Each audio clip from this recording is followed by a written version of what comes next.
Okay guys, ये profit and loss का हमारा पार्ट 8 है, क्लास नंबर 8 है। इसमें हम 15 क्वेश्चंस को टोटल डिस्कस करेंगे। पहला क्वेश्चन हमें दिया है कि किसी वस्तु को अंकित मूल्य के 3/4 पर बेचने पर। 3/4 पर बेचने का मतलब ये है कि 4 उसका अगर सीपी है, यानी 4 में उसने ख़रीदा है तो 3 में उसने बेच दिया। ठीक है, तो यानी कि 4 का ख़रीद के 3 का बेचा तो 1 का नुकसान हो गया, है ना। अच्छा सॉरी, ये अंकित मूल्य का कहा था उसने, अंकित मूल्य का ना, अंकित मूल्य का। तो यानी कि ये है हमारा कितना अंकित मूल्य, MP मार्केट प्राइस है। ठीक है, अच्छा, और तब भी उसे 25% का लाभ होता है। तो 3 रुपये में बेचने पर उसे 25% का लाभ हो रहा है। 25% का लाभ, 25% का लाभ का मतलब क्या है? 4 की चीज़ लेके 1 के फ़ायदे में बेची, यानी 5 में बेची, लेकिन हमारे हिसाब से बेची 3 में, तो ये 5 है, हमें निकालना है 4। ये आ गया CP। वो पूछ रहा अंकित मूल्य और क्रय मूल्य का अनुपात। तो अंकित मूल्य और क्रय मूल्य का अनुपात निकाल लो, यानी MP/CP। MP कितना था हमारा 4, CP कितना हमारा 3 × 4/5। इस 5 को ऊपर ले जाओ, 4 से 4 कट जाएगा तो आ जाएगा 5/3, यानी कि 5:3। पहला ऑप्शन सही है। ठीक है, क्वेश्चन नंबर 2 देखते हैं। यदि 1170 रुपये की राशि A, B और C के बीच गलती से इतने के स्थान पर इतने में बट गई तो सर्वाधिक किसे सर्वाधिक और कितना लाभ मिलेगा? ठीक है, 1:2, 1:3, सॉरी 1/4, 1/2 अनुपात 1/3 अनुपात 1/4 में बटना था। तो सबसे पहले क्या करो, 2, 3, 4 का अनुपात ले लो, सॉरी LCM ले लो, तो कितना आ जाएगा? 12 आ जाएगा। 12 से काटेंगे, 2 छक्के 12, 3 छक्के 12, 4 दिए 12। इस अनुपात में तो बटना था, बढ़ गया 2:3:4 में। अच्छा, अगर 6, 4, 3 होते तो योगफल होता 13, लेकिन अब है योगफल 9। तो अब मुझे बताओ ऐसे कैसे हो जाएगा कि एक बार योगफल 9 है और एक बार 13? तो यहाँ 9 की गुणा कर दो और यहाँ 13 की गुणा कर दो, बराबर कर लो। अच्छा, जब यहाँ 9 की गुणा की ऊपर, तो पेन का कलर चेंज कर लेते हैं, ग्रीन ले लेते हैं।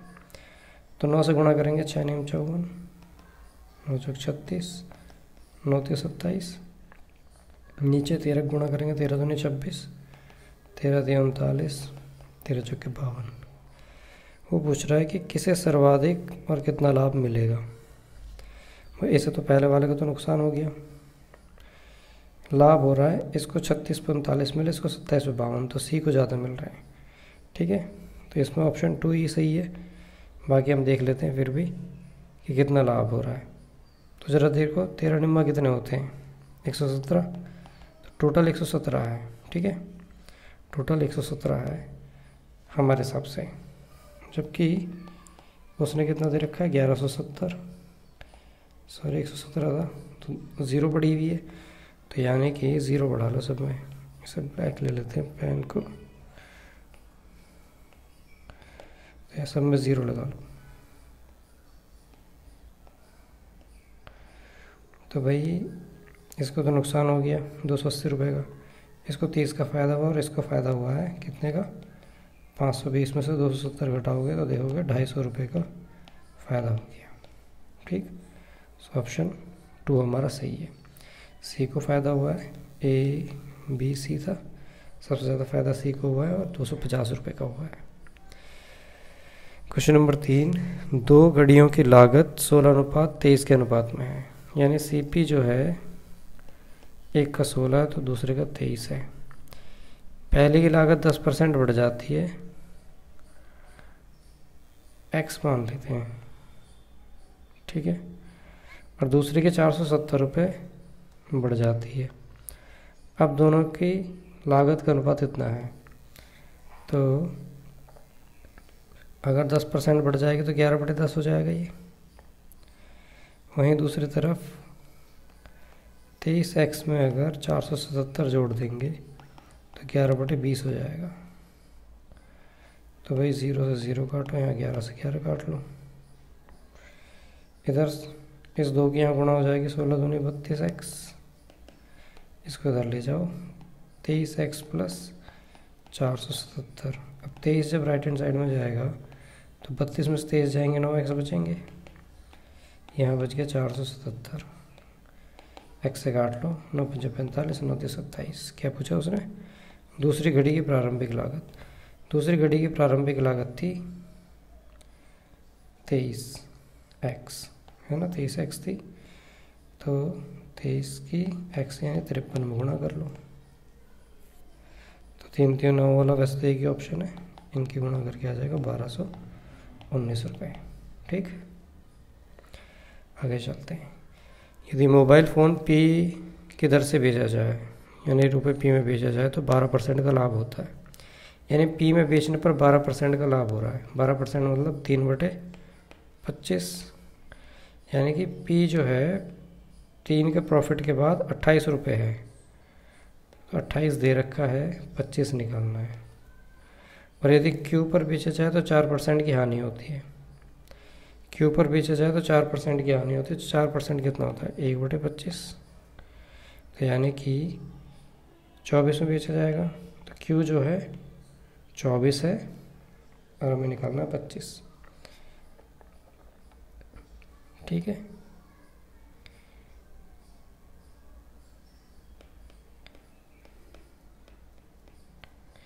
अच्छा जी। अब ज़रा देखो, अगर लागत मूल्य 25 है तो P बराबर कितना है जी? 28। और लागत मूल्य 25 है तो Q बराबर है कितना? 24। तो Q अनुपात P पूछ रहा है, तो कितना हो जाएगा? 24 अनुपात 28। 4 से काट लो, 4 × 6 = 24, 4 × 7 = 28, ऑप्शन 3। ठीक, आगे चलते हैं क्वेश्चन नंबर 5 पे। ए और बी किसी कारोबार में 3:2 के अनुपात में धन का निवेश करते हैं। ए और बी ने कर लिया 3:2 के अनुपात में। यदि कुल लाभ का 5% दान में दिया जाता है और लाभ में से एक का हिस्सा इतना है, तो कुल लाभ कितना है? अच्छा जी, अब एक का हिस्सा कितना होगा? 3 होगा। तो यानी कि जो 8,550 रुपये है वो 3 के बराबर है। तो एक कितना होगा? ये होगा 3 × 3, सॉरी 3 दूनी 6, 3 × 24, 3 × 5 = 15। एक इसके बराबर हो गया। और ए और बी में टोटल लाभ कितना बटेगा? इतना, 5 गुना। अच्छा, ये लाभ तब मिला है जब 5% तो दान में दे दिया था।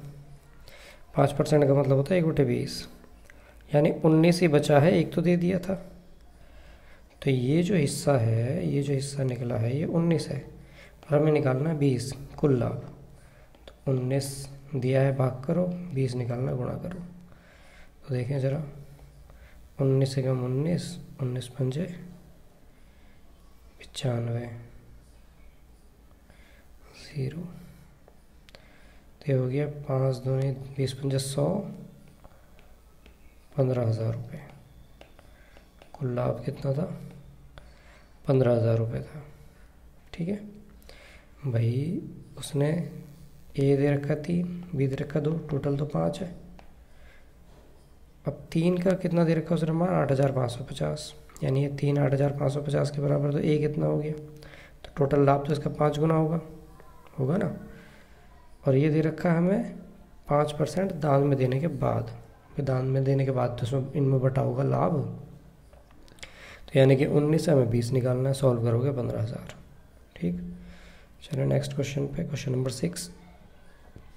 किसी वस्तु के विक्रय मूल्य का 4% उसके क्रय मूल्य का 5% है। यानी SP का 4% बराबर है CP का 5%। देखो परसेंट लिखने की ज़रूरत नहीं है, सीधा सीधा करो, SP/CP 5/4, यानी 4 की खरीद में क्या है? 5 में बेच दी। पुनः विक्रय मूल्य का 20% उसके क्रय मूल्य के 22% से 120 रुपये दी गए। विक्रय मूल्य का SP का 22%, सॉरी कितना है, क्रय मूल्य का, विक्रय मूल्य का 20% और क्रय मूल्य का 22% से।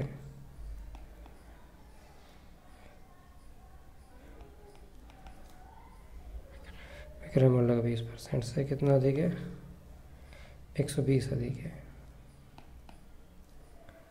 क्रय मूल्य और विक्रय मूल्य का अनुपात बताइए। तो ये अनुपात तो पहले आ गया 4:5, तो ये तो दूसरे को निकालने की ज़रूरत ही नहीं है ना, दूसरे से निकलेगा भी नहीं। फिर भी देख लेते हैं क्या कर सकते हैं।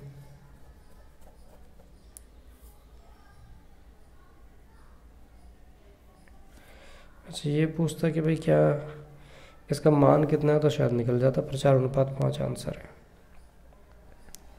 अनिल ने 25,000 रुपये के निवेश से व्यापार शुरू किया। अनिल ने 25,000 रुपये लगाए, व्यापार शुरू कर दिया। 3 महीने बाद विशाल व्यापार में आया और 30,000 की पूंजी लगाई। अच्छा, तो इसने तो पूरे 12 महीने के लिए लगाई। फिर कौन आ गया, विशाल। विशाल लगाएगा 30,000 रुपये, लेकिन 3 महीने बाद आया तो ये 9 महीने के लिए लगाएगा। वर्ष के अंत में उन्हें 19,000 रुपये का लाभ हुआ। अनिल का हिस्सा कितना होगा? तो अनुपात निकाल लो इनका, 0 से 0 काटो, ठीक। 5 पंजे 25, 5 छक्के 30, 3 तिया 9, 3 चौके 12 और 2 दूनी 4, 2 तिया 6। तो यह क्या, 5 दूनी 10 बटे 3 तिया 9। तो उसको 10 मिलेंगे, उसको 9 मिलेंगे, टोटल कितना हो जाएगा 19। यहाँ दे रखे 19,000, तो यानी बात हज़ारों में है। तो अनिल को कितने मिल रहे हैं, 10, तो यानी कि 10,000 मिलेंगे उसे, ठीक है भाई। ये टोटल 19 हुए, 19,000 के बराबर बैठ रहे हैं। 3 0 लग रही है, तो यहाँ भी 0 लगा दो, 3 नीचे भी 3 0। तो अनिल को मिल रहे हैं 10,000, विशाल को मिल रहे हैं 9,000। हमसे अनिल के पूछें तो हो गए 10,000। 391 कुकीज़ को 3 बच्चों में इस अनुपात में बांटने के बजाय इस अनुपात में बांट दिया। सबसे अधिक लाभ और किसे हुआ और कितना हुआ?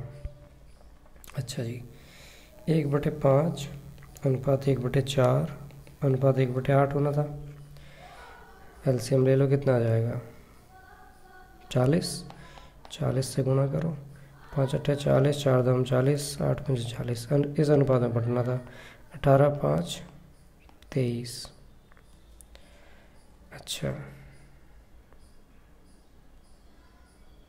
5 8 40, 4 दाम 40, 8 5 40, ठीक है। अब इसे 5:4:8 में बांट दिया, तो ये कितना हो गया 8 9 8 17। अब ऐसा कैसे हो जाएगा कि ये 23 और 17, पहले 23 थी फिर 17 हो गई। तो ऐसा करते हैं, बराबर कर लेते हैं इन्हें, नीचे 23 के गुणा ऊपर 17 के गुणा। तो ये कितना हो जाएगा, गुणा करके 17 × 51, 5 17 दूनी 34 और 5 39। 391 के बराबर आ गया सीधा सीधा। तो चलो गुणा करते हैं अनुपातों में भी। 17 के गुणा करेंगे जब 8 में, तो 17 8 126, 17 दाम 170, 17 पंजे 85। नीचे 23 गुणा करो, 23 पंजे 115, 23 चौके 92 और 23 अट्ठे 184। तो क्या पूछ रहा है, सबसे ज़्यादा किसे लाभ हुआ? सबसे ज़्यादा लाभ किसे हुआ? देखो इन दोनों को तो नुकसान हो रहा है, इसी को लाभ हो रहा है, सी को। और कितने का हो रहा है, 99 का, ऑप्शन 3, ठीक है। क्योंकि भाई देखो 391 कुकीज़ हमारे पास हैं और 391 उसने दे रखी है, तो यहाँ तो कुछ भी बराबर करने की ज़रूरत ही नहीं है। आगे चलो, एक वस्तु के लाभ और विक्रय मूल्य के बीच इतना अनुपात है, प्रॉफिट बटे एसपी दे रखा है हमें 1/5, यानी 5 रुपये की बिक रहा है तो 1 रुपये का फ़ायदा हो रहा है। तो खरीद कितने की रहा है, 4 का। तो कह रहा है कि उस वस्तु के विक्रय मूल्य और लागत मूल्य के बीच अनुपात कितना होगा। तो विक्रय मूल्य कितना है 5 और लागत कितना है 4, तो 5:4 का अनुपात हो जाएगा, ठीक है, आसान है। आगे चलो 10 देखो, ए बी और सी। ए ने 1,000 रुपये का निवेश किया अच्छा, ए करता है 1000 रुपये का निवेश, टोटल कितने थे 6000, तो बी और सी कितना करते हैं, बी और सी करते हैं 5000 का, जो कि 2:3 के हिसाब से है, यानी ये 2 तो ये 3, 2 और 3 कितना हो गया 5, इधर का 5000 के बराबर, तो यानी कि 2000 3000 हो गए, ठीक है ना भाई। अगर 5 5000 के बराबर है तो 2 2000 और 3 3000 के बराबर होगा। तो वो पूछ रहा है कि वार्षिक लाभ अगर 2400 रुपये है, तो देखो 0 हटाओ 0 हटाओ 0 हटाओ, 1:2:3 के अनुपात में बटेगा, टोटल कितना हो गया 6 रुपये, उसके हिसाब से कितना था 2400 रुपये, तो 1 किसके बराबर हो गया 6 चौक 24, 400 के बराबर। पूछ रहा सी को कितना लाभ होगा, सी को होगा 3, जब 1 4 के बराबर है तो 3 हो जाएगा 1200 के बराबर, ठीक। आगे देखो, यदि किसी वस्तु के क्रय मूल्य और विक्रय मूल्य का अनुपात इतना है तो लाभ प्रतिशत क्या होगा। 4 की खरीद के वो 5 पे बेच रहा है, 1 का फायदा कमा रहा है किस पे 4 पे, तो 25% का लाभ हो जाएगा, ठीक। आगे देखो, लागत मूल्य और विक्रय मूल्य का अनुपात 25-26 है, मुनाफा 25 के खरीद के 26 में बेच रहा है, तो 1 का फायदा हो रहा है किस पे हो रहा है 25 का, 25 पे, ये कितना होता है 4%, ठीक। आसान क्वेश्चन है सारे। एक वस्तु के क्रय और विक्रय मूल्य का अनुपात 13:9 है, यानी कि 13 में खरीद रहा है और 9 में बेच रहा है, तो हानि कितने की हो रही है 4 की, वो कह रहा है 4 की नहीं हो रही 320 की हो रही है, ठीक। तो क्रय मूल्य और विक्रय मूल्य का योगफल पूछ रहा है, तो योगफल कितना हो जाएगा 13 और 9 22, तो ये हमें कितना दे रखा है 320 4, और निकालना कितना हमें 22, तो 4 से काटो 4 × 32, 22 × 176, ऑप्शन 4, ठीक है। 4 दिया था बटे में, 22 निकालना गुणा में। डी ई को एक मेज 30% के लाभ पर बेचता है, ई उसे एफ को 30% के हानि पर बेचता है, डी और एफ के क्रय मूल्य का अनुपात क्या है। देखो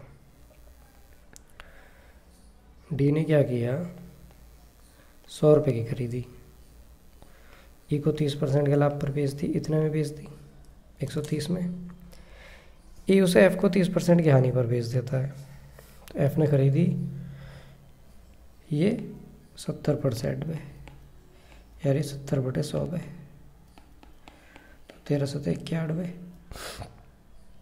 तो पूछ रहा डी और एफ के क्रय मूल्य का अनुपात, तो डी है 100, एफ है 91, तो 100:91, ठीक है। आखिरी क्वेश्चन, एक घड़ी को अंकित मूल्य के 4/5 पर बेचने पर 4% की हानि होती है, यानी 5 रुपये उस पर लिखा था, 4 में बेच दी, 4% की हानि हो गई, तो पहले क्वेश्चन की तरह ही है, यानी कि 4 अगर 4% की हानि है तो 4% की हानि कितनी होती है 1/25, यानी कि 24 है, 25 में से 24 है। अच्छा, तो घड़ी के अंकित मूल्य और क्रय मूल्य का अनुपात क्या होगा। अब देखो जरा, ये कह रहा है कि जब 25 रुपये की, एक सेकेंड क्या था, घड़ी के अंकित मूल्य और क्रय मूल्य का अनुपात क्या होगा, अंकित मूल्य और क्रय मूल्य का, तो ये तो हमने सीपी निकाल लिया, अंकित मूल्य ये है, तो 5/4 गुणा 25/24, इस 24 को यहाँ ले जाओ, तो 5 गुणा 24/4 गुणा 25, 4 है सॉरी, तो 5 से काटो 5 बार, 4 से काटो 6 बार, 6:5, ठीक है। सो आज के लिए इतना ही, बाकी कल मिलते हैं।